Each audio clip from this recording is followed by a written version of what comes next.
జై శ్రీమన్నారాయణ. ఓం నమ శివాయ. భార్య భర్తకు ఎడమ వైపున ఉండాలని అంటారు కదా, మరి అలా ఎందుకు అంటారు అనేది మనం ఈ వీడియోలో తెలుసుకోబోతున్నాం.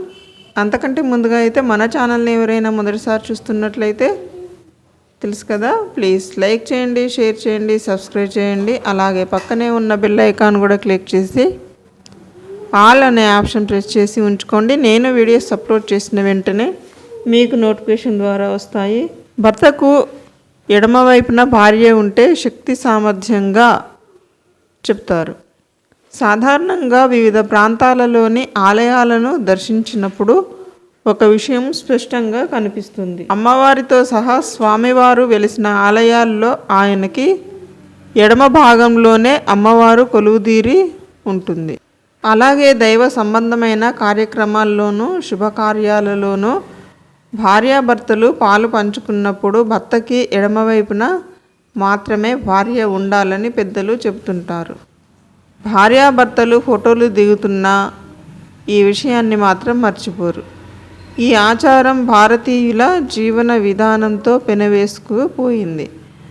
పూర్వీకులు ఏ పని చేసినా అందులో ఒక అర్థం పరమార్థం తప్పకుండా దాగి ఉంటుంది.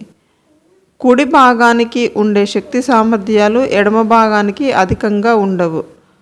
అందువలన ఎప్పటికప్పుడు ఎడమ భాగానికి అదనపు శక్తి అవసరమవుతుంటుంది. కుడి భాగాన్ని శివునికి సంకేతంగాను, ఎడమ భాగం శక్తికి సంకేతంగాను చెబుతుంటారు. ఈ కుడి ఎడమల కలయికనే అర్ధనారీశ్వర రూపమని అంటూ ఉంటారు. శరీరంలో ఎడమ భాగం శక్తి భాగం కనుక భర్తకి ఎడమవైపున భార్య ఉండాలనే నియమాన్ని విధించారు. ఈ విధమైన ఆచారాన్ని పాటించడం వలన ఆలోచన, ఆచరణ అనేవి సమపాలుగా కలిసి జీవితాన్ని ఉత్సాహంగా ముందుకు నడిపిస్తాయని విశ్వసిస్తుంటారు. ఓం నమ శివాయ. జై శ్రీమన్నారాయణ.